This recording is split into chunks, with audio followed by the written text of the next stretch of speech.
later. Sorry, I just realized I wasn't properly doing the recording. I do apologize. I just wanted to capture some of what you're saying here. It's all good. So around day 40, the Fruitarian diet, I started eating a bunch of tomatoes, and including the seeds. I pooped in a bucket, and I dried the poop and I put it in the dirt. And a couple of weeks later, tomatoes started growing out of my poop. And so I was like, oh wow, it survived my digestion system. So it started to hit me. It was like, oh, this is the most probably this is how they did it in the Garden of Eden when they're eating fruits and they're just planting more and more fruits. This is the most natural way. Right. And then around day 90, I was continuing using saving my poop for fertilizer for my plants. And around day 90, I realized my poop was a little bit different from my usual Fruitarian poop, which turned light brown and back into dirt. But then this poop, it came out like tar, and it was really dark and black. And I've it heard occurred to of me, this. I was watching John Rose videos. If you're not familiar with John Rose, he's a detox specialist who will tell you to go on a fruit diet or a 90-day solid fruit vacation, which is a fruit juice cleanse. And the mucoid plaque will come out from your body. So supposedly mucoid plaque is this plaque that builds up in your intestines, and our intestines are like this. It's never straight. Right. Stuff gets stuck in there.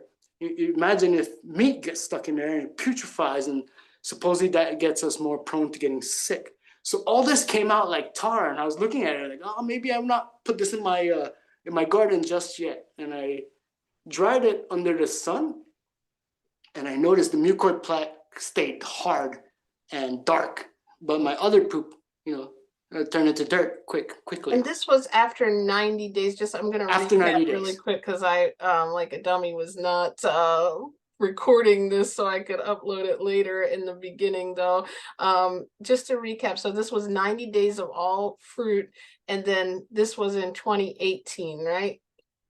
This was in 2020. 2020. Okay. I started the Fruitarian diet in 2020. And just so that we know for the video, I know you already been through all this, but I just want to make sure. So it was around 10 or so, 7, you said you started struggling with weight. Yes. Okay. And then you had suffered a very traumatic life experience with your father. Yes. At a young age, and then that's when it kind of you began eating emotionally. So just so Right. it can catch everyone up. And I was already obese before my father died, but when my father died at age 10, I started eating more emotionally. And around age 10 or 11, as a child, I weighed over 200 pounds. I am currently 5'6", so imagine my child self, a little bit more shorter, 200 and some pounds. I'm really a ball, looking like a ball, like a ball. And I might have had diabetes because I had that black ring around my neck, and I suffer from hypoglycemia. And yeah, it's been a struggle. It's been up and down trying out different diets, especially right in the beginning. Right, it's the low calorie diet, because that's what we program. Right, when we look at foods, I still notice a lot of people when they look at food packages, the label, they look at the calories, but they never look at the ingredients.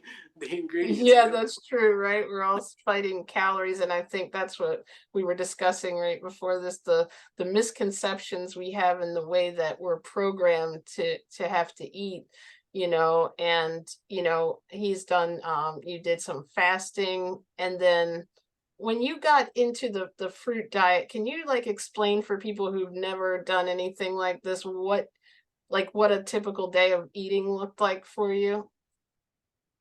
Typical day when I was straight up doing a Fruitarian diet, I would start off with a 16-hour fast. So I usually don't eat breakfast. I will work out while fasted. Supposedly, according to science, when we work out while we're fasted, our testosterone increases, right, and gets us stronger and makes our workout a lot easier. And after the workout, probably around 1 p.m., 2 p.m., I would start eating my fruits, and I recommend seasonal fruits because I feel that nature knows what we need at what time of the year, and I recommend organic. If it's the fruits you grow, it's probably the best. You're more connected to it. We breathe oxygen, give out carbon dioxide. The plants take that carbon dioxide and breathe, gives us oxygen. And I think when people say, "Hey, sing to your plants," I think we have that exchange, right? And we're more connected to that plant. If you garden, according to the Ringing Cedar series, Anastasia, garden barefooted. So whatever we're detoxing out of our feet, it'll go into the dirt, and the plants will pick it up and be like, "Hey, this human is missing this or missing that, and it's helping us with the garden. We'll accommodate the fruits for him or her." And so we have that connection as well. We forget that connection. Yes. We forget that. Where was that? So yes, I start off with a lot of right now in Japan, it's citrus and persimmon season. And I eat a bunch of that until I'm satisfied. And I eat within an 8-hour window. So Did you eat the lemons? I sometimes eat lemons. I haven't eaten lemons in a while. But if it ever comes my way, yes, I eat it. But lemons, it can be too hard for you. And what's good about lemons is that you eat a little bit and you're like, okay, I'm fine. I'm good. You were talking about not being sick, and I just actually did like a little trivia on my page yesterday. Lemons actually have, like, it was, for many sources say they're like the healthiest fruit because of the antioxidants. So that makes sense if you enjoy lemons. And what is, I guess, for those of us who don't have persimmons, or maybe I'm saying it wrong, don't they taste like really sweet? Is that what I've heard? Yes, when it gets really ripe, it kind of reminds me of caramel. Oh, that's what people were saying. Oh, that made me so jealous. I'm like, I gotta find one of these. And for antioxidants, supposedly in our mitochondria, there is this, I forget the name, I think it's telomeres or something, is this thing that is connected. And this telomere, which is like a shoelace, it gets shorter and shorter as we age, and that increases our speed of aging. But the antioxidants prevent it from getting shorter and shorter, which keeps us younger. And people will be like, "Yo, what about protein? What about protein?" Supposedly, according to science, we convert protein into amino acids, and we use it to build or maintain muscle. If you look at the United States Department of Agriculture, yeah, a lot of fruits still have some amount of protein, but also a lot of fruits, including bananas, have amino acids. So we just skip the protein part and just we can build or maintain or keep muscle strength through the amino acids in fruits. Well, that is really interesting. And I think you probably noticed this too. You came from the typical standard American diet. You mentioned you were eating like the Hot Pockets and our, processed food and burgers and, I don't know if you have McDonald's, but I'll wash it down with a Slim Fast. Yeah, right. And that made it all okay with that diet soda, right? Like how we all used to do, like, let me get the number 5 large, and then give me a Diet Coke, right? You're like, oh, I had diet soda. That's the important thing. But like, how did your taste change? Like, were you struggling, or did you literally, after a certain amount of days or months, were you craving the fruit? After day 7, it just maybe I would say around day 16, my cravings for other foods kind of just disappeared. And I say this day 16 because recently I went back to all fruits in August 12th to September 12ish. And then I noticed around day 16 is when all my cravings for cooked foods just kind of disappear. Even my cravings for marijuana just it disappeared, and you just want fruits. And I noticed after being on a fruitarian diet for so long, when I'm eating these cooked foods, right, it's eventually my body is like, okay, no more cooked foods. I want to go back to fruits. You just start to crave fruits again. Yes. I noticed we go back to fruits. We go back to our natural self. Once you've identified that, then your body knows. Yes. I think it reminds our DNA that, hey, this is our natural food, and I believe it's in our it's still, the DNA memory is still in there. People are like, yo, we evolved to cook foods, right? We evolved to make weapons, but we weren't born out of our mothers with weapons or with fire. So if you have to cook something, if you have to condiments to something, then it's probably not our natural food. If we can eat it at its natural state, that's probably meant for us. Exactly. You know, I have people like argue that point a lot sometimes, and it's just, you know, I have to with acceptance accept where they are in their journey sometimes and just give them my, you know, facts or things I've learned. And it's like that to me makes it so clear that I'm not seeing an animal and running after him and wanting to like sink my teeth. And in fact, our natural is not to ever hurt an animal now, with the exception of people who participate in sport like activities that was also programmed in, Yes. that this animal is to love, this animal is to eat. But I mean, it just makes sense to me that there wouldn't, like, it would, why would we be the only species that would need a grill, you know, like to eat, you know, it just because Right.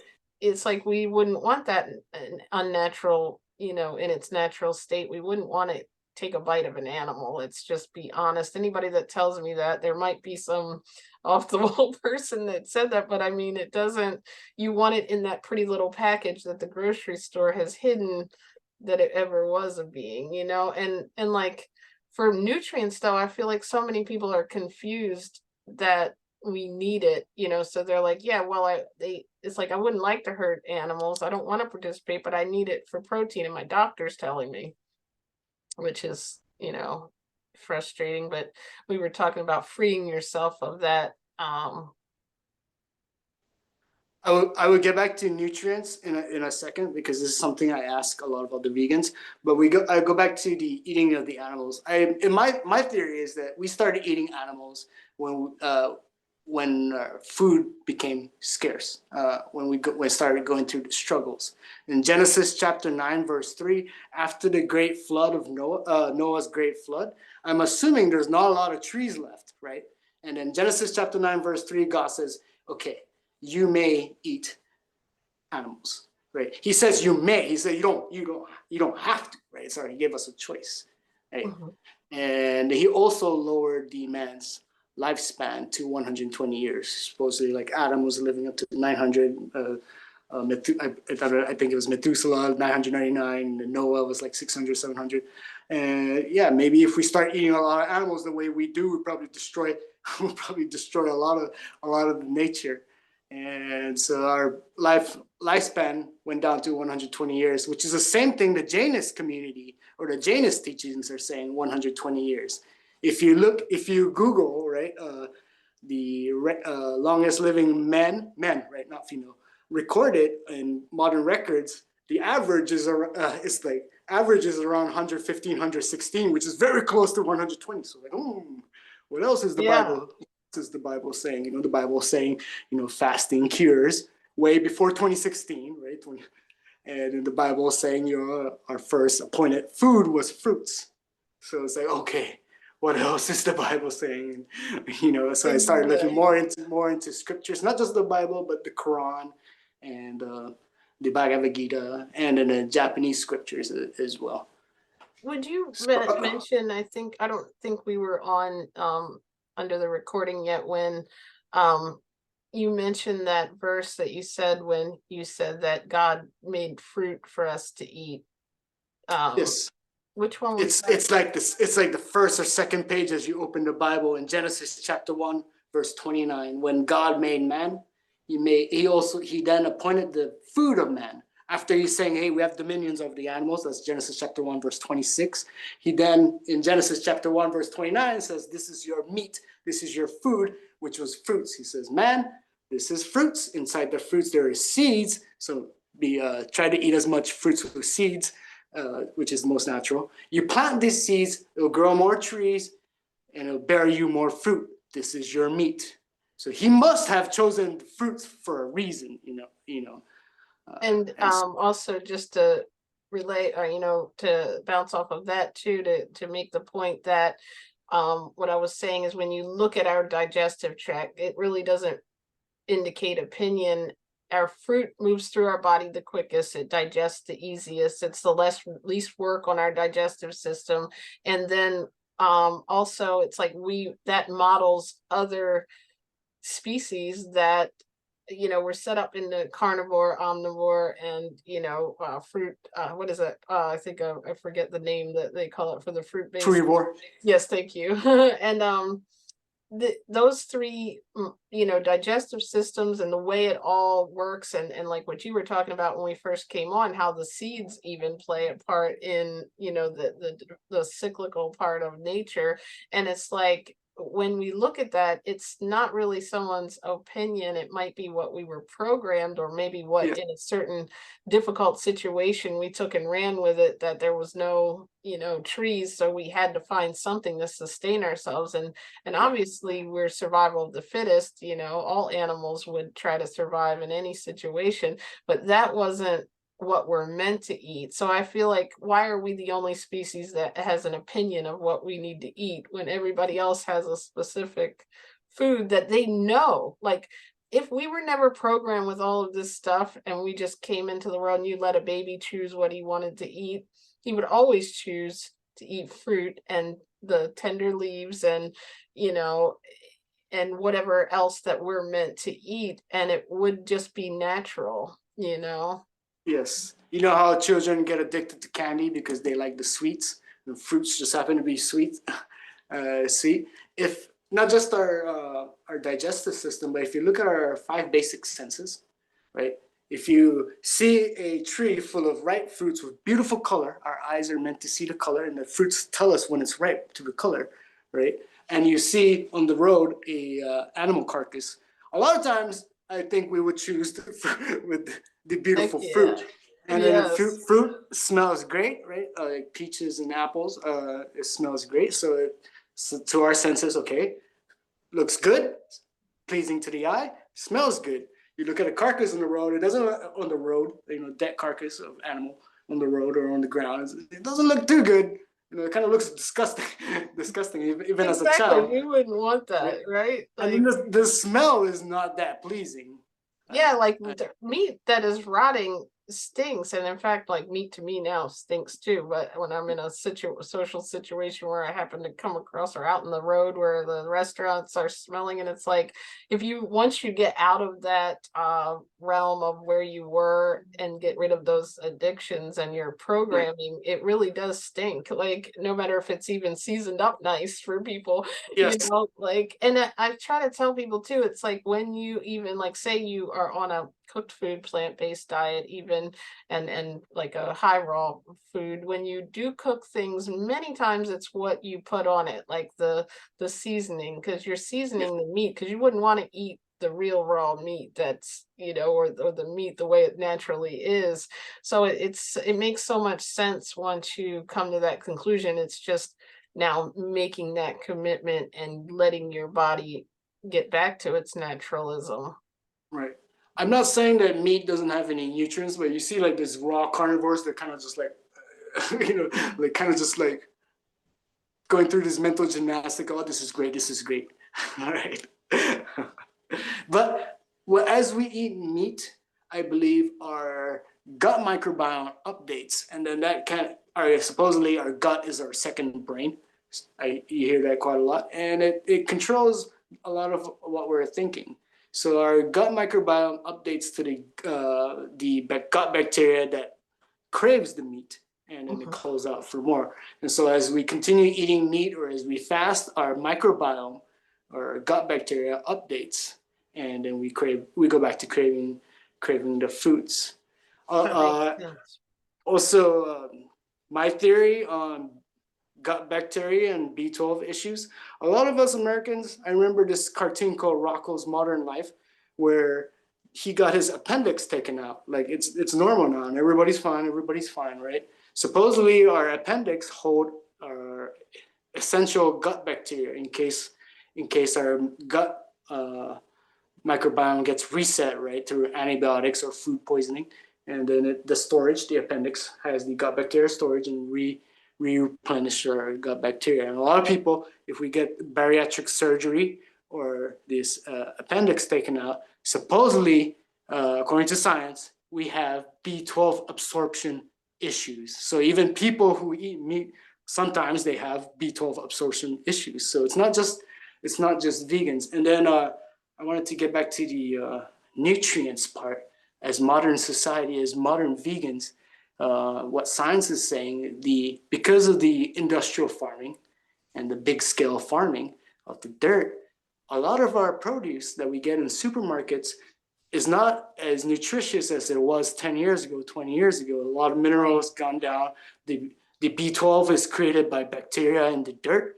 And then because of all these chemicals, the B12 bacteria starts to decrease. And now we have less and less B12 in our produce. Supposedly we were drinking, like spring water and river water, and that's where we were getting B12. But now some of us are still drinking tap water. Right. Tap water. Scary. I would never do it.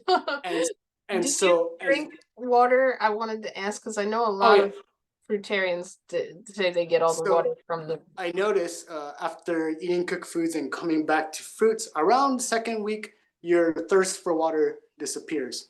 And supposedly the water in fruits is a lot more natural than the water we get in bottled, in bottles, bottled plastics or in tap water. And our DNA is designed to use that water more quickly as opposed to filtering it through our kidneys as much as we do with tap water or with supermarket water. And yeah, which is great. And I'm thinking our ancestors, when they're traveling long distances, like on a boat or anything, they didn't have to carry water and food. Right. The fruits, feeds two birds with one hand. You could get your water and food. So it's like, okay, it's so convenient. Why would it's a lot easier to do it this way. That makes a lot of sense. I would, around 2020, 2021, I would do a lot of exercises, and I still didn't even carry bottles of water with me. I would go to boxing gyms and I'll spar many rounds, and people would drink water. I was the only one not drinking water, and I was the only one. That's crazy. That's amazing because your body is naturally hydrated, right? Yeah. And when our body's naturally hydrated through fruits, it is easier to go through dry fasts. And and so if people have heavy diseases like cancer, supposedly according to science and the way they explain autophagy, it can help cure cancers and other diseases through fasting. And dry fasting supposedly is the highest form of detox and highest form of healing. But we're programmed like, if your body's not if we don't drink water for 3 days, we're gonna die. However, I put that to the test. In 2021, I did it during summertime in Japan.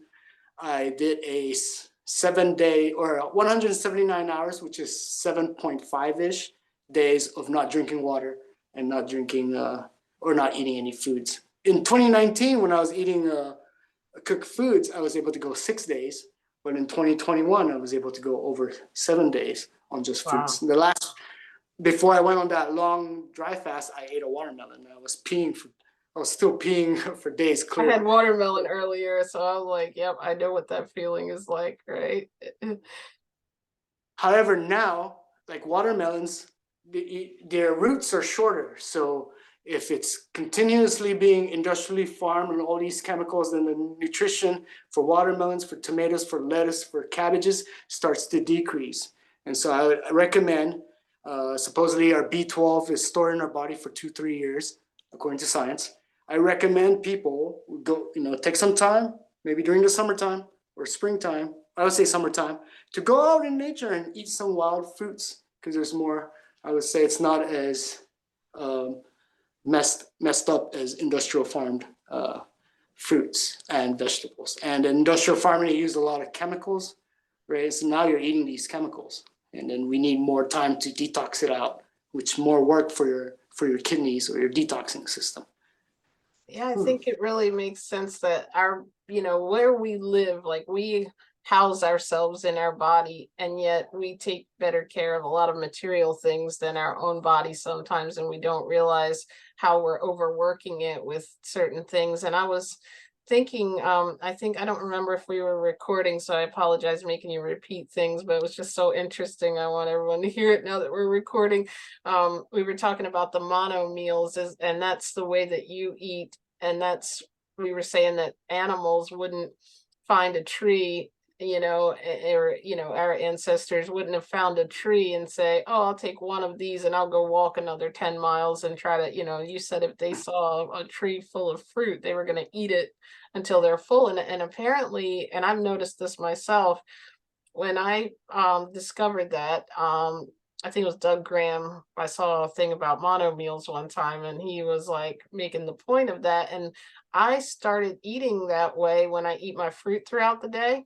And it was just really amazing. At lunch, I used to get like really, if I mixed up this big fruit bowl, I'd get kind of tired.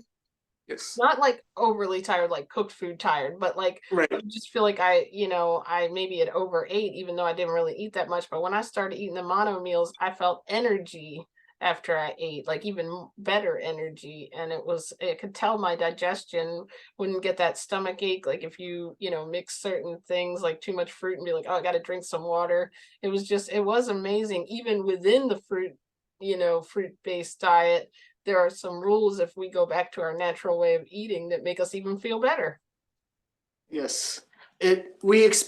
Supposedly we expend a little bit more energy when we mix the fruits, because supposedly it takes a certain enzyme to digest this, and then it takes a certain enzyme to digest that. So now we're multitasking, and then we put more energy into our digestion system.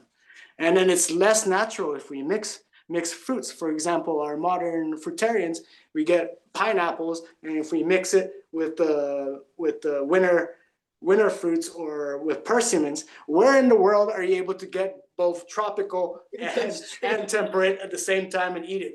Unless maybe in Garden of Eden, but it's not natural. And I always recommend, if you want the optimum detox, it will be mono meal, right? And then imagine our ancestors, we come across a tree with lots of ripe fruits. They're not just gonna eat one. They're not just gonna take one fruit and hey, I'm gonna mix this with spinach. I'm gonna go blend it. That's not natural. And I would say chewing is the most natural. So to a certain extent, juicing and I want to say maybe smoothies are not gonna. I would recommend it for detoxing, maybe 100 days, 2 years, so around there. Maybe that's the limit. But then start chewing natural, organic, or wild fruits. Like I said getting about the fiber too, I think, right? It slows yes, down I think the fiber, supposedly according to Michael Greger, the fiber kind of like neutralizes the sugar. So if we eat processed sugar, we don't have that fiber, and then now it affects us differently than eating natural fruits. It And spikes us, I think, too, right? Oh, let's see. and to people who wanted to try the fruitarian diet, I would recommend, yes, maybe up to 100 days until you detox out the mucoid plaque, and then start, I would say start thinking about growing your own fruits, because we can't always depend on supermarket fruits in the big industry, because the nutritional content of their fruits and vegetables are going down and down, and now we have to supplement. Right. And people who don't want to supplement, you may have to grow your own fruits. We can't keep depending on Uncle Bill Gates to give us the food. Exactly. And so this was, let's see, I want to welcome Farah. Thank you for joining us from Dawn's stock team over there at ADT. Thank you for coming in. That was really cool. I guess the link worked wherever I posted it. I was trying to let everybody know we had technical issue. We were just, I think we were on your journey there, and you went 890 days. What is that, like 2.5 years? Is that what Two and a half, a little over 2 years. It was, wow. And this was I started in March 2020, and then I gave into temptation and I ate cooked foods in August 16, 2022. So a little over 2 years. That is amazing. And so what did you realize? I guess, okay, so when you were eating fruit though, you did have some, like every now and then, did you have like nuts, seeds, and any vegetables, or just all fruit? When I moved from Tinian to Japan, I did experiment it with some raw nuts, raw vegetables, raw mushrooms, but I would say 99% was fruits. It was to experiment. And to me, when we eat nuts like coconuts or walnuts, they don't want to be eaten. It's life. We're taking away life for the purpose of our pleasure, our pleasure. Because I noticed You know, with fruits, we can thrive and survive off of fruits. Now it makes me think, like, then why are we eating meat? Oh, because we think we need it, or through pleasure. So I don't want to take away life for the purpose of my pleasure, for my pleasure. However, we have fruits like kiwis, blueberries, mulberries, guava, where there's a lot of seeds, even dragon fruit, where you can't just pick every seed. Right, right. There Cucumber. are going to be instances where we crunch on the seeds. And if seeds have fats and protein, well, there you go. You got eat a lot of dragon fruit, eat a lot of kiwis, and you can get some sort of fats and proteins from there. And if you want a lot of fats, then please eat some avocados. And I hear durians have a lot of fat as well. So for females who want to raise a child, who are pregnant, I recommend a lot of fatty fruits. According to science, the human mother's milk has more fats than protein. And so as long as we have body fat, as long as you females have body fat, then you can make good milk for your children. What do you think of avocados? Do you have those? Do you eat those? Yeah. So if you do not want to lose a lot of weight, if people are worried about getting super skinny, and they That's eat what a lot happened to me. That's why I asked you, because you're so knowledgeable. I'm like, was I overdosing on avocados? Because I would eat like 3 of them every day. Oh, there were times where I would eat like 15, 20, Oh, okay. And, I don't feel as I'll make it into guacamole, which is not really that natural because now I'm mixing a lot of stuff. But then that makes it easier to pack on weight. I started off with around 180 pounds in March, and then by June or July, I was down to like 119 pounds. And a lot of people were worried. They're like, you're doing too much, man. You're killing yourself. You're gonna die. And you listen to them, right? You got to forgive them because they're not experiencing what you're experiencing. At 119 pounds, I felt great. I was climbing good, right? yeah. But then because a lot of people were coming with these comments and doubts, then you start having doubts yourself. I look in the mirror and I'm like, oh my God, yeah, I am getting super skinny, but I feel good though.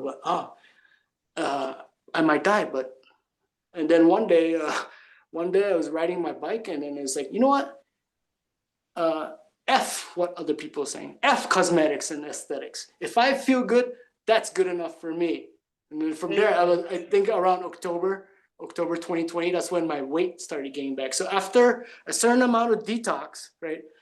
Supposedly our body fat stores a lot of toxins. And when we go through detox, it's inevitable to lose weight because the body's getting rid of the fat to get rid of the toxins. And so it's inevitable to lose weight. We just have to have faith. And once we go over that hill, it's like we're reborn again. My body start gaining weight again. And then, yeah, if you really want to gain weight, eat a lot of avocados mixed with bananas. Supposedly, bananas have a high glycemic index, meaning it triggers our insulin spike. Insulin is a hormone that stores body fat. So if you mix insulin spiking fruits like bananas mixed with fats, it'll store the fats quickly as body fat.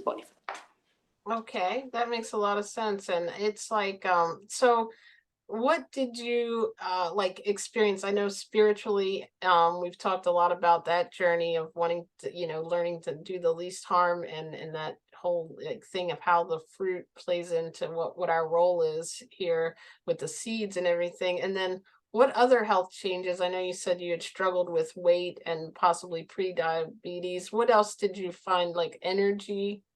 Energy was through the roof. Your sleep hours start to decrease. Now you get to spend more time awake and doing the arts you love. But you didn't feel tired when it decreased. Yes, no, not tired. Sleep hours decreased, but I felt like I slept Longer. Okay. Good time.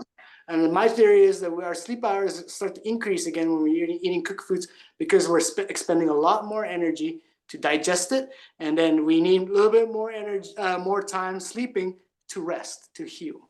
And so when fruits, we need less energy to heal and less energy to digest and use up a lot of energy. So now our sleep time decreases. I find even plant-based whole food plant-based doctors, and I think a lot of people honestly know the benefits of raw food for losing weight and for healing, but they also want to make sure that it's not such a weird, huge, some people can't, like, even in my previous life, I said previous life, but you know what I mean, my Right. vegan life, I would have never jumped. I don't know why I did do this, I guess I should say, but like most people are not going to say, okay, I'm going to go from eating cooked omnivore diet all the way to I can eat fruit, you know. So I think they try to offer the whole food plant-based because it has the rice and the beans and things that we can get our head around filling up with. And I don't deny that that's healthy, but even plant-based doctors say, you know, or is healthier than our other diet, let's put it that way. They suggest that if you need to heal something, or if you're trying to, you know, heal yourself fast, or you're trying to reverse something, that raw foods, or if you're trying to lose weight, even fast, you know, really fast, and things like that, it's undeniable that that's how, like, our body, because like we said, is meant to eat. So like, you know, at some point, did you include cooked food, and do you still eat a lot of fruit, or do you kind of? Currently I eat a lot of fruit, but I do include cooked foods, especially during social occasions when I go out with family and friends. I don't want to be that. I want to, if we all are operating different vibration, different frequency, I feel that if we eat what they're eating, seeing what they're eating, I don't go as far as eating meat, but I try to Mhm. uh, match their frequency so that I can socialize.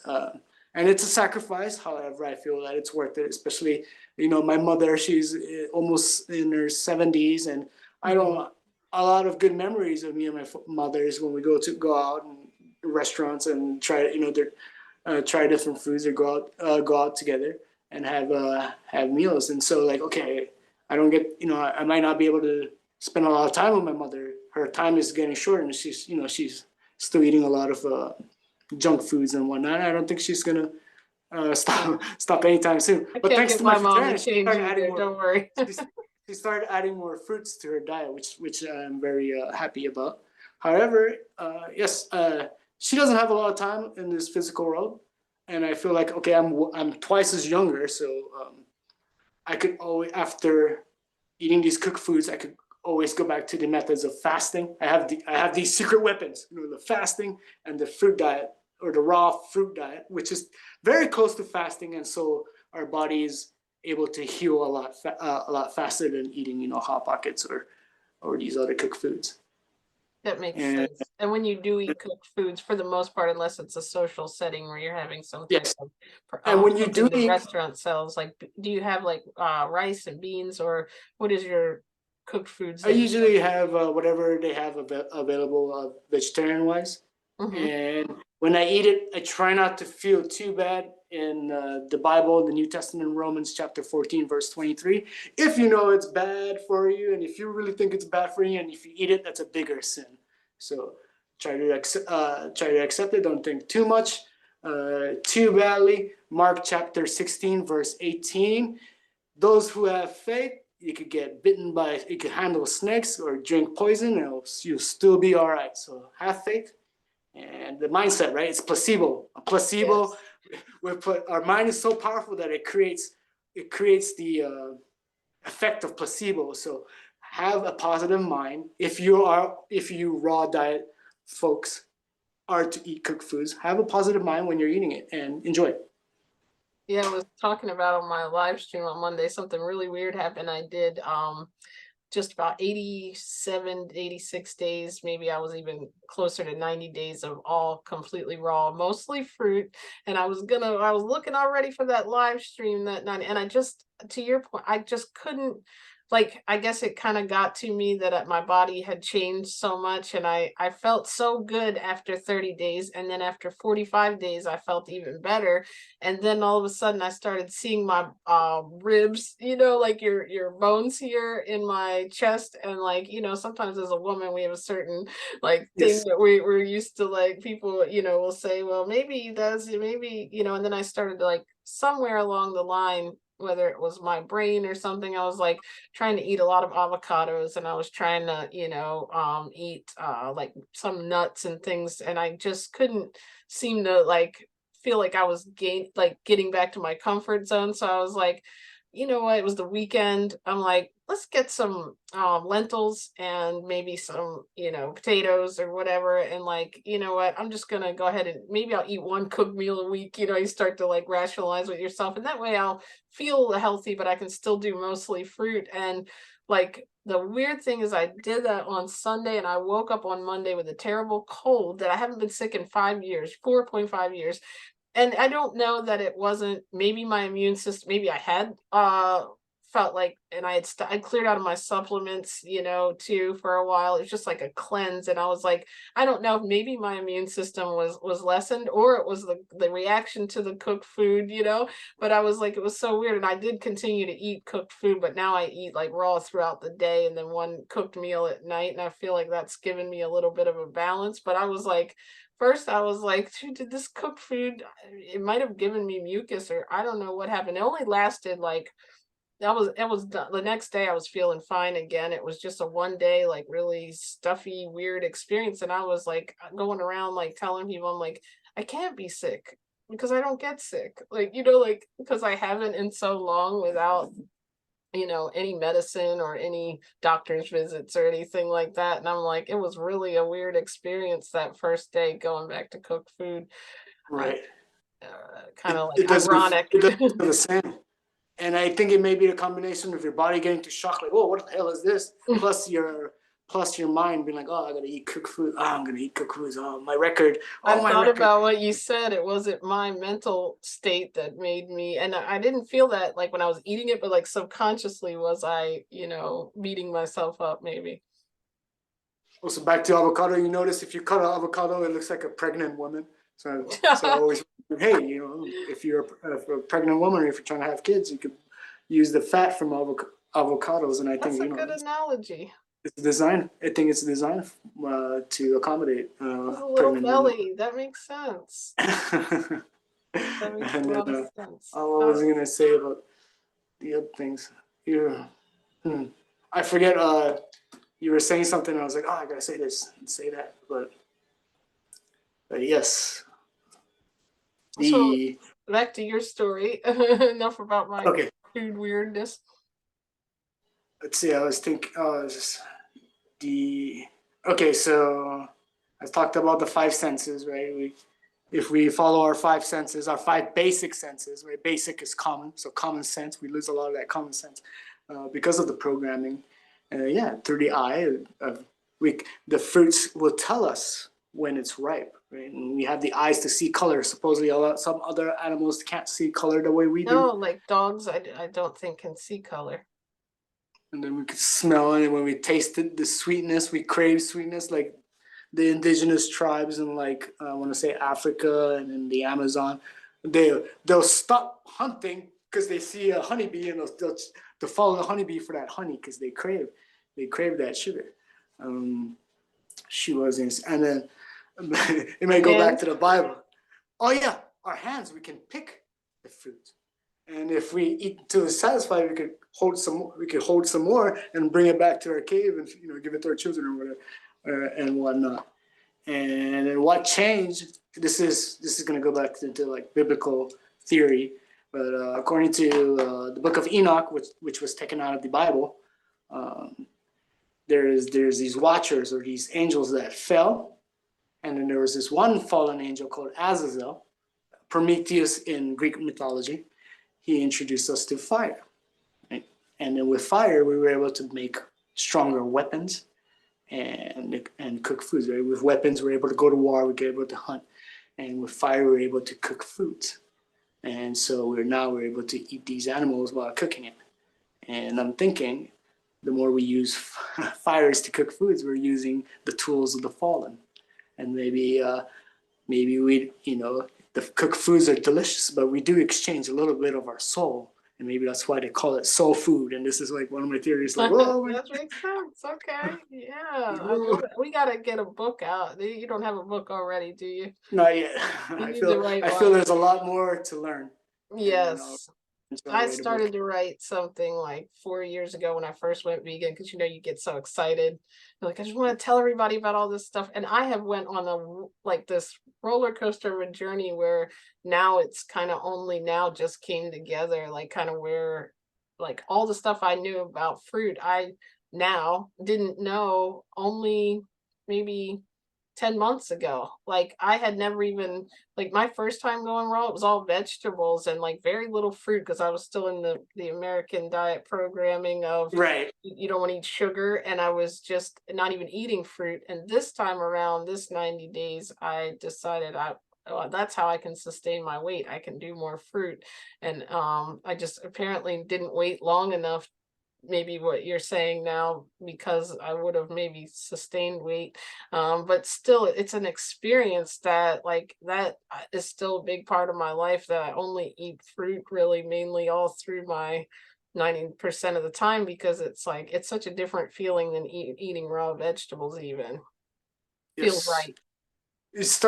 I start, as you do it, we start learning more and more, and I start looking into, okay, what fruits are designed more specifically for men. And you look at scriptures, and in the Japanese scriptures, we talk about persimmons and peaches. So, okay, I'm Japanese. I may have more DNA memory of my ancestors eating persimmons and peaches, so I'm able to process it better than other folks who are not who didn't have access to. Mm-hmm.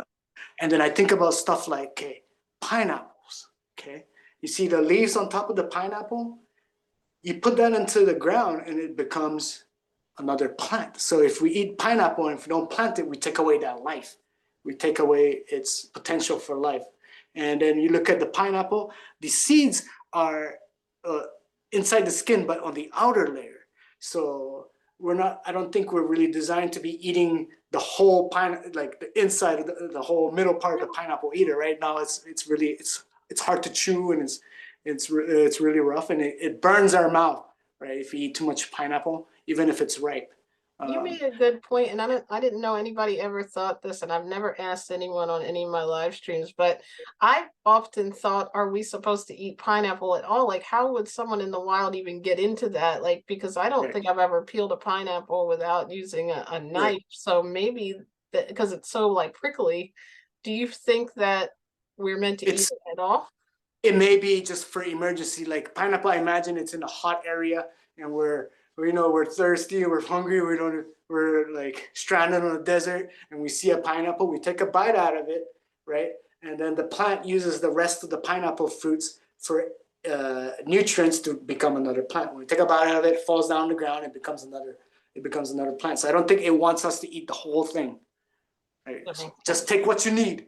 Just take what you need to survive, and go on go on with your life. And then I'm thinking, okay, so it's hard to open the pineapple unless it's super ripe. And I'm thinking, okay, you gotta maybe get the fruits that the skin is easy to bite into. Um, for the longest time, I thought tomatoes were, like uh, recently made by man. I mean, like the big ones, right? It's industrially farmed and designed and bred to, be big and last long on the shelf, and so the taste of tomatoes start, decreasing Right. some of the nutrients, and so we have to eat as much, let's say, wild and organic, and it's more designed for us, and the easier we can bite into. Like, I'm imagining durians, it's that spike. It's kind of like, Right. I've never right. had So one, but I've seen I people. have not had one yet as well.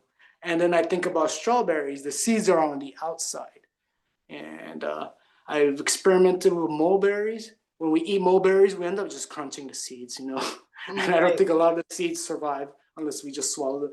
But I put some mulberries in my garden to plant, and I notice a lot of snails come and start eating the mulberries, and then leaves the seed perfectly intact, beautifully. Wow, And so see, I'm like, that's okay. something. So it's like, okay, if it's not, we gotta look at our senses. If it's not pleasing to the eye, if it doesn't smell that great to us, then maybe it's designed for other beings, Right. right? And then, yeah, if it's like lower to the ground, for beings that are lower to the ground. If you look at a tree, the top fruits maybe is designed more for birds, and then the area where we can reach or climb and reach is more for us, and then the bottom is for the shorter beings. That makes a lot of sense. That's very. And so, yeah, different part of the tree, different nutrients, maybe different taste. So you start looking into fruits and what is the most. And you look in the Bible, they talk about figs and shoot, I forget other ones. But yeah, so the more back in the day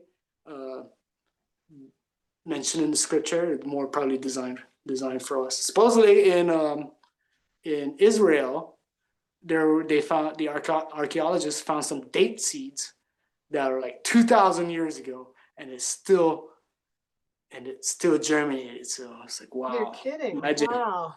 It was on a documentary. Israel found these 2,000-year-old date seeds, and now they're the most expensive dates ever. Of course, but right? it's mentioned in scriptures. So okay, so maybe we're designed to be able to handle these fruits better than these hybrid new modern fruits. Yeah. And so I tell people, hey, try to avoid as much hybrid. Although I rather you eat hybrid seedless fruits than just say, oh, I'm gonna eat meat, right? chicken nuggets. Yeah. But, That's funny. I would say maybe 100 days just to detox whatever you're eating and then go back to doing whatever you want. But if you want to stay raw, you probably have to grow your own food.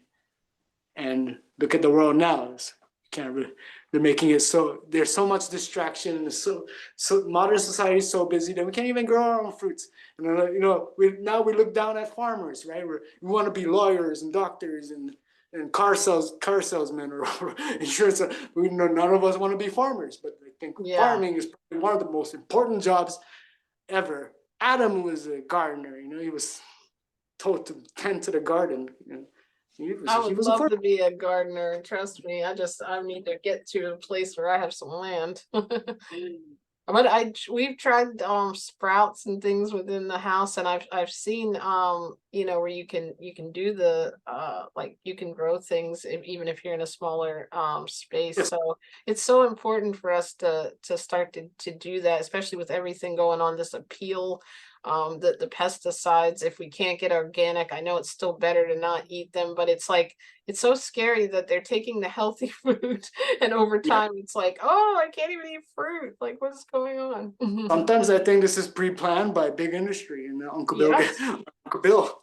Well, I'm gonna get those people to get sick too by putting this on the healthy people. They're not spending enough on our pharmaceuticals, right? These fruit people. And then we fell in the fruit diet by eating these hybrid fruits and these chemical laced So people foods. think it's unhealthy. And then people, the fear for fruit diet starts increasing. People are like, that's not healthy for you, that's not healthy for you. And then you see all these media, it gets crazy. But they think this is part of the plan. If fallen angels did fall down, they're not just sitting around, they're messing with everything. Right? They're gonna mess with nature, they're gonna mess with God's creation. And so a lot of us, we're born into sin. And we are going to sin. Even Adam sinned, even Jacob and Cain sinned, but the intention of trying not to sin is, I think, what matters the most. And God, just like parents, will forgive his children as long as we put effort into it. Let me ask you this. Have you always been this well-versed since a child about the Bible, or did this happen like after your experience with fruit, or did you just make the connection how it connects to diet? At 10 years old, I lost my father and I became an atheist because I believe if God really existed, he wouldn't do this to me. I'm just a child, I lost my father. But then in my 20s, it was thanks to science. I was in the Air Force intelligence, and then I started looking more into science, and I started believing, okay, thanks to science, I started believing in a more higher being, but I was not really into the Bible yet. It was in my 30s after fasting and after the fruit diet where I started looking more and more into scriptures, because mainstream science is saying no to the fruit diet and whatever I'm doing, and the mainstream programming is saying no to the fasting. But then the scriptures is like, of course you fast, you cast out devils you cast out demons, you heal people with fasting. you know, you know So what I you're mean? like, wait, okay. And then that's where I started looking more and more into scriptures, and then I started started memorizing it. I started off with just diet parts, right? The Genesis chapter 1 verse 29, the fruit diet, and then Genesis chapter 3 verse 23, when Adam and Eve sinned and was kicked out of the Garden of Eden.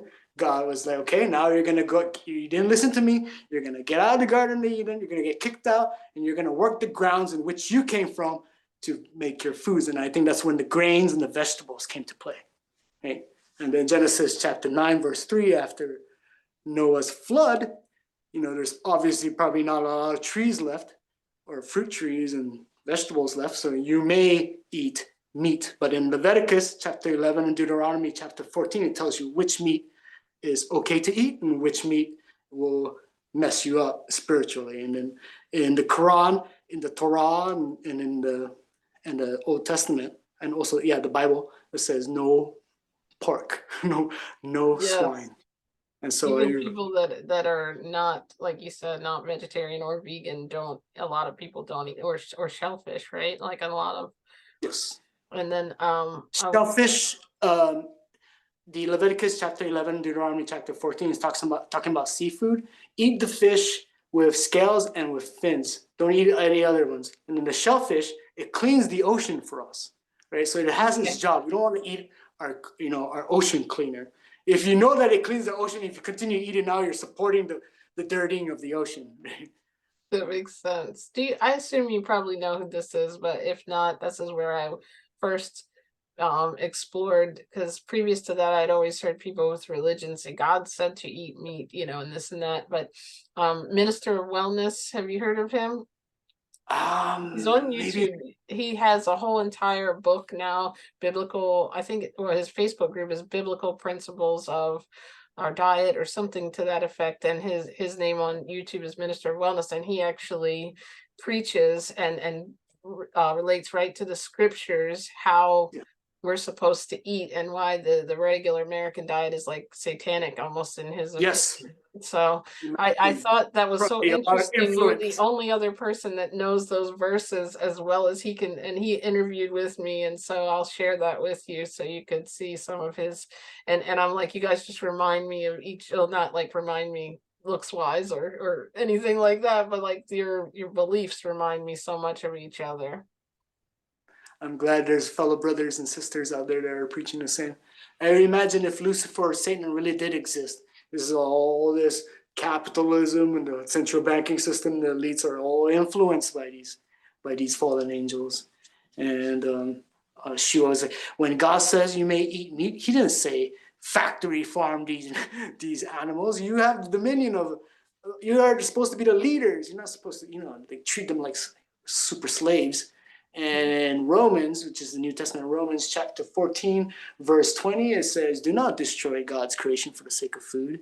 You know what I mean? We're destroying God's creation for the sake of pleasure, because I know now that we don't need to eat meat to thrive. But unfortunately, a lot of people, unless they experience the fruit diet or the raw diet, they won't know the benefits of it. And because of how the capitalism has affected the industrial farming, now it's getting more difficult to feel and see the benefits of the fruit diet and the raw vegetables, or the raw plant-based diet, because of the minerals and the vitamin B12, and the nutrition is getting lower and lower and lower. And now and then people, right, the media is, so vegans, why are you taking supplements if that's that's your natural? Well, because we're Like, come on, depending you on should be super. taking them too, likely, because the whatever they're doing to your food's probably just as Yeah. bad, right? The absorption, Yes. I think somebody just mentioned everybody's absorption, because that where the bacteria that probably would have been getting it that through the animal, it's probably not there either because of the soil issues, right? So Right. it's just all I think but we're like, and it's very hidden, so we don't have a chance to feel like we're not killing our own food if we are someone who's eats meat. So it's like, that's how it was for me, why I didn't even realize it so many years. So 42, when and even then I was probably 6 months on a plant-based diet before I made this connection, I was in a Facebook group and someone posted something about the animal suffering. And I was like, wait, yeah, why? Or I think it said, why do you feel differently about your pets? It was the beautiful writings of, I forget what her name is, on the cognitive dissonance type Yes. things. And it really like resonated with me, that and some pictures I had seen, which I can't unsee,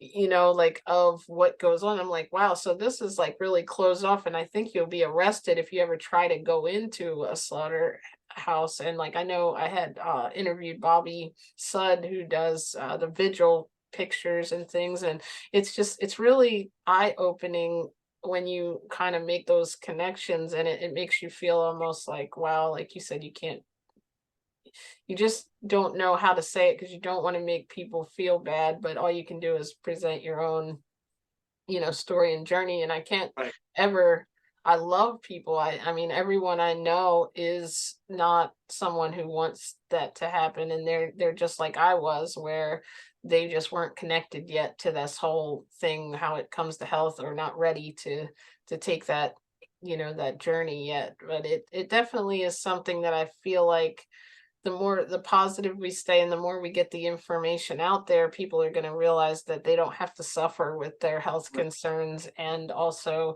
it'll help the environment, it'll help animals, and it just help us become a better world if we could get that information out. That's the hard part though, because everything is blocked with mainstream Yes. money. So thank you for putting your journey out there and talking to us about it. I noticed, yes, while being on this diet, yes, the cognitive dissonance and the ego of people is really strong. It's really strong. And when I first went on the Fruitarian, I got all kinds of comments, people making fun of me and all that. But we continue to be the light, you know. And I started posting, hey, look at I'm climbing trees, I'm climbing mountains, I'm doing finger push-ups with my fingers, doing one arm chin-ups. And then these people, the cognitive dissonance is so much that they stop reacting and just kind of ignore me. You just And we have crickets. we have to forgive them. We can't just keep judging them. In Romans chapter 14, verse 3-4, yeah, we don't judge others for what they eat. They are our fellow brothers and sisters. They are God's creation themselves. We're judging God's creation. You know what I mean? No Like different than what we'd be doing to the yes, yes. So we just have to pray that they, and just I feel like I just realized that this may be destiny. And so as long as there's some of us that are staying, being the light. I think it was Genesis chapter 19, where Abraham is like, are you sure you're gonna destroy Sodom? Asking God, don't destroy Sodom and Gomorrah yet. And then God's like, if there's 50 righteous people, then I won't destroy it for the purpose of the 50. And then Abraham's like, what about 40? What about 30? What about 20? And then God's like, yeah, even if there's 20, I won't destroy it, because that 20 can be the light for others, and then they could be the light for others and others as well. Well, they ended up destroying Sodom and Gomorrah because they sent the angels to check it out, and the angels almost got raped. Oh my goodness. Yes. But Interesting. Thank you for sharing that. And like, I'm always thankful too to like those who come on, because I have a lot of new beginners or even people that are just curious and listening. And I feel like you're taking a huge, like a huge leap just by like listening and opening your mind to more information. Even like the first like 20 times you hear maybe a post or from someone, or you might hear the live stream and you're like, yeah, that's good, I'm happy for them, and that's not where I'm at some point. Something and all kinds of different things, you never know, it may come in handy, or you may decide that that's the right thing that you want to do and try. And like, if we can be that person for someone else, like that video is for me, or like your cousin was for you, that just that little trigger went off, like, what, why don't you try the fruit, and like for me, that video, it's like, look at the journey we've come on, and spiritually and everything since that. So it's like, if you're watching this, and whether you're looking at this thinking they're crazy, that's okay. Maybe at some point you won't think that, and you'll take your own right, journey, it's right? it's very difficult unless we experience it for ourselves. And in this world, it's becoming less and less more difficult to experience it because of fear, right? You Google, when I first Googled Fruitarian diet, the first 10 articles don't recommend it. You get malnutrition, all this, and then the fear goes up and okay, maybe this is not a good idea. But you do it, and then it changed my life. And so now I don't push it as much as I did when I first became vegan. I'm trying to slap hot dogs off people's mouths, yeah, I'm more chill about it, and I just try to be the light, and then try to give my theories without bickering with each other. And it says in Romans chapter 14 talks about diet, and it's not to don't bicker with each other. If people are people, and they're all God's creation, they're all our brothers and sisters. So we have to, no matter what they eat, we send them love. And if people want to eat meat, I try to recommend, okay, don't depend on supermarket meat. It's probably making us weaker. If you want to eat meat, please go catch it for yourself. And when you're catching these or hunting these foods, don't do it for commercial purposes. Don't do it for money. Do it to feed your family and yourself. So that the ecology stays put. Or I don't know how to say it. The ecosystem stays as a balance. That makes sense. And it's just, like you said, that not to mention, we didn't even tap into that. And I know we'll probably wrap up soon because I know it's early there and you probably have a full day and I've got to get some sleep and eat at some point, right, for work. But I think too that the environmental, like how much resources we use on feeding the factory farm animals based on the amount of food that could feed. I was just reading an article about that. So it's like not only world hunger, the environment, the greenhouse gases, the animal suffering, the loss of nutrients in all of us based on the food processing and things and antibiotics and our health, not to mention we're not even really designed to eat it. It's like, at some point it becomes like, it just seems so logical that I really, like you said, pray that the rest of the world will begin to at least try more fruits and vegetables. If that's where we have to go first, then, try. You notice a lot of carnivore influencers, they're eating fruits. So that's something we agree on. Fruit and meat. Yeah. I see it and I almost I cringe all the time. And so it's like, hey, they're, kind of getting to the, they're getting there. And I always tell vegans, okay, if we're eating industrially grown vegetables, right? Every year we have to till the earth and put more chemicals, and it's killing life as we do it. The chemical fertilizer and the pesticides. So if we buy these supermarket vegetables and industrially grown, conventionally grown vegetables, are we really vegans? Because we are supporting the killing of the environment. So we have to grow. Even if when we till the ground to cook, vegetables, we have to do it every year. But with fruits, you plant the seed. You don't even have to dig a hole. You put the seed on the ground, and we don't really have to mess with it. And for years and years, we don't have to till the ground. It'll provide us food. And so I think if we were to go, super 100% vegan or true vegan and not, kill, or ahimsa, if you want to practice ahimsa and eat food, then probably the fruits is the best way to go. We minimize the taking away of life as possible through fruits. That is absolutely beautiful. That's well said. And is there anything that you want to say that we haven't touched on, or anything that you want to get out in kind of as a closing statement about you or how we can connect with you? Always. You can connect with me on Facebook and Instagram. If you type in Allen Manglona, it'll probably show up. I also have a YouTube, but I'm not too active on it. I just post random clips of these interviews about fruitarianism. You can find me on if you just type in Allen Manglona. And I'm always I'll link all that to everybody. Answer anybody's questions. Please feel free to hit me up. And I think right now, what's more powerful than food, I believe, is love. And when I was when I was doing the long dry fast, I believe around day 5 or day 6, I had my head down, I'm walking to work, I don't have much energy.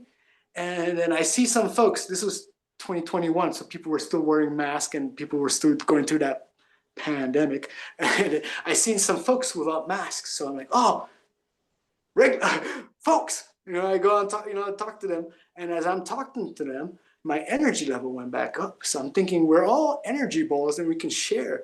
We can share energy, and then we're able to get energy from other people as well. So make sure to take care of your energy, so that like, for example, we're in a room full of friends, right? And somebody that we don't like or talks a lot of shit comes in the room, the energy of the room changes. Yes, that's true. We're all like on The more we fast, the more we start to realize that we are able to access energy from other places, like music and sound and whatnot. But we like keto diet, right?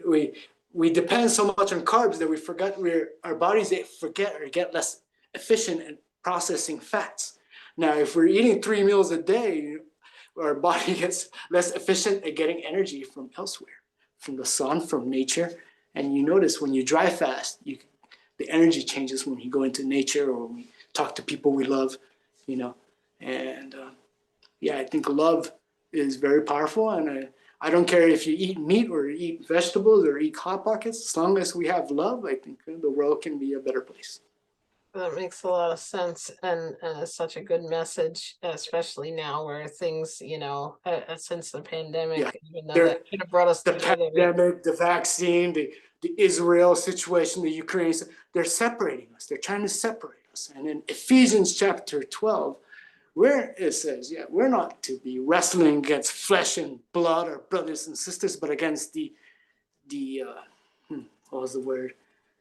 Against the fallen angels, dark forces, or the principalities. Principalities means there's a hierarchy of angels, right? And the principalities are the dark forces that are trying to mess with God's creation. So we are not against brothers and sisters, flesh and blood, but against principalities, these dark forces who are trying to control us in this realm and this the little realm a little above us.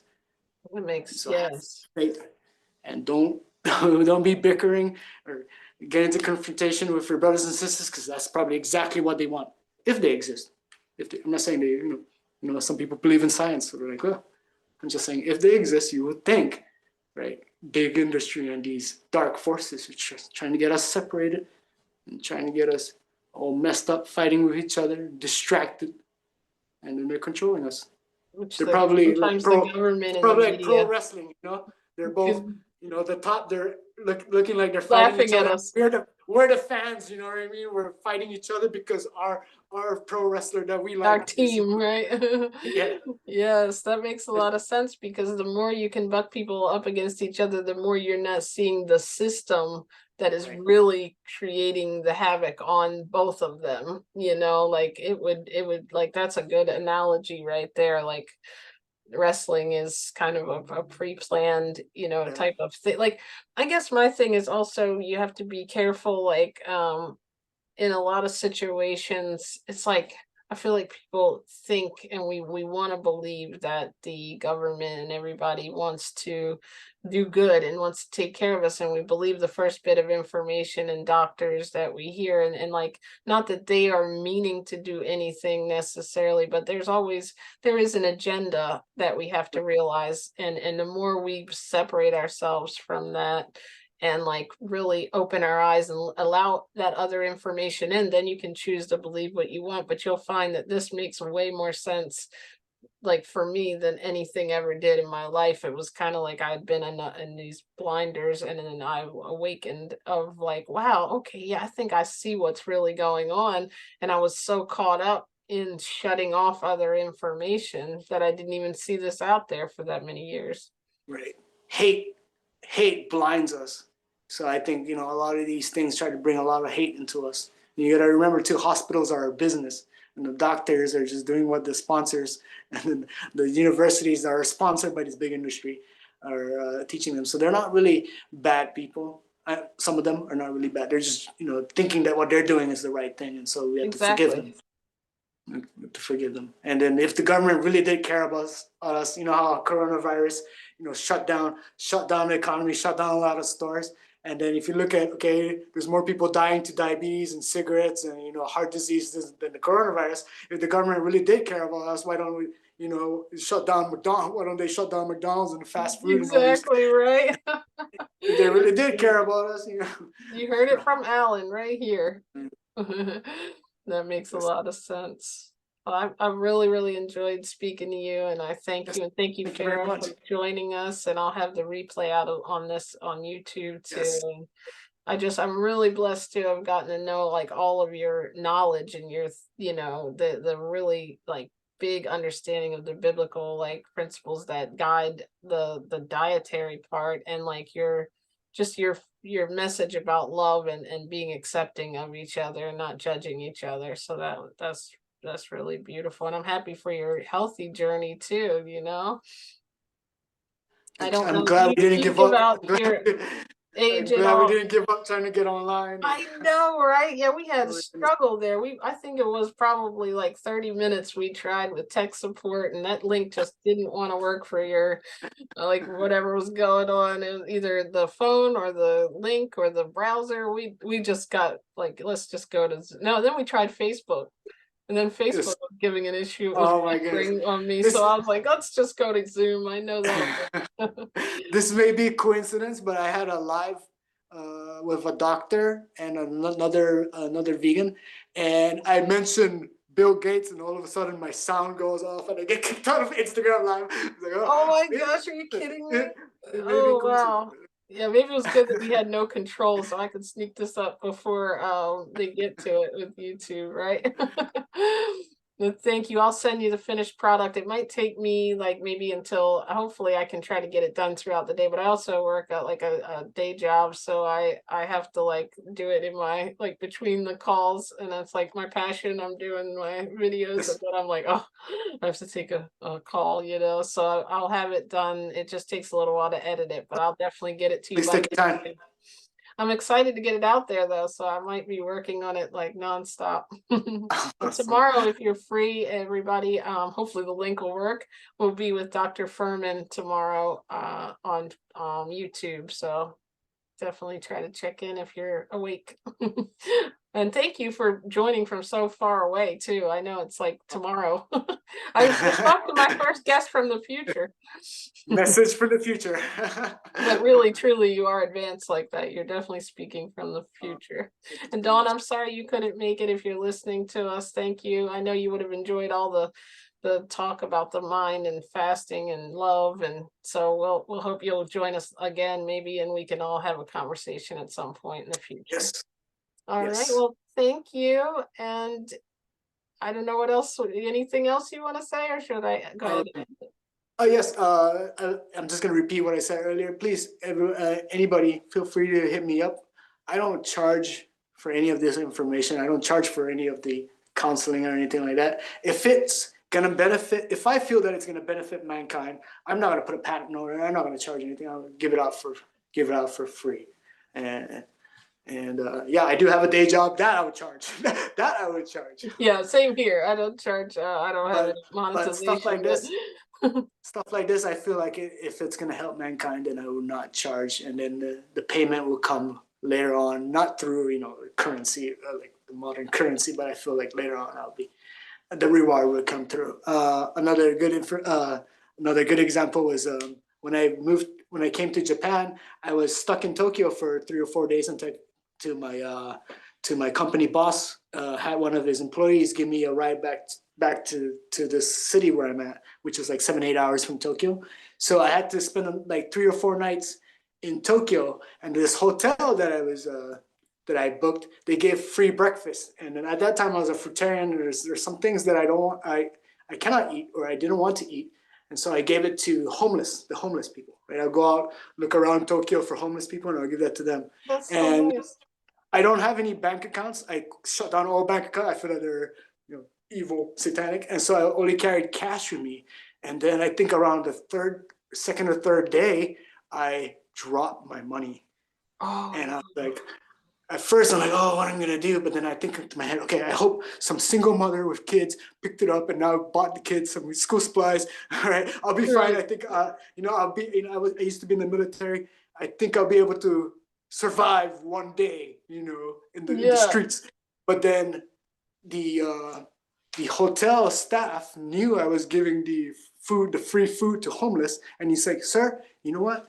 One night, my treat, please." Oh, that's And great. I It was, came all the way oh. full circle. That's so sweet. That's great. Oh man, that what a good story that is. And so Good. when I spend money, I don't put too much material lust into it. I try not to put too much greed into it. I know it affects us, like when we look at our bank account, right? It starts getting low, we start getting that stress. Or like I look at my wallet, my money's low, I try not to, because these are our wants.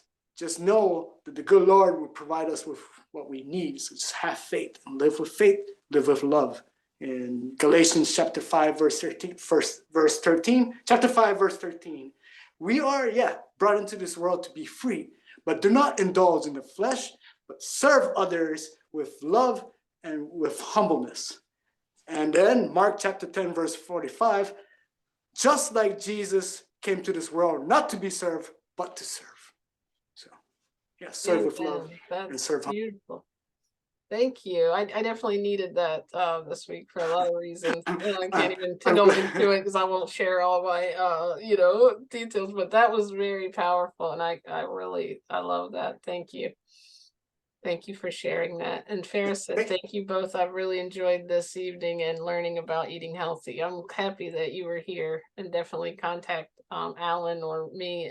You can always reach out to us and we're happy to help. I can, like you were talking about, sometimes I can be tired. I may not have slept well and I'm groggy to have to go to work and everything. And then someone will message on Facebook like, hey, I was wondering, I'm trying to give my husband more plant-based foods or something, and I spring up and like all of a sudden I'm just awake and alive with energy. Like when it's something you're passionate about, that energy level goes up to help people, because I think that's what we're really here to do. So thank you for all the work you put into being kind to people. Thank you so much for having me. Super grateful. Yes, thank you. All right. Well, enjoy the evening, everyone. Thank you, Alan. It was really a pleasure. Thank you for coming and joining and fighting through this with us. Yes. See you soon.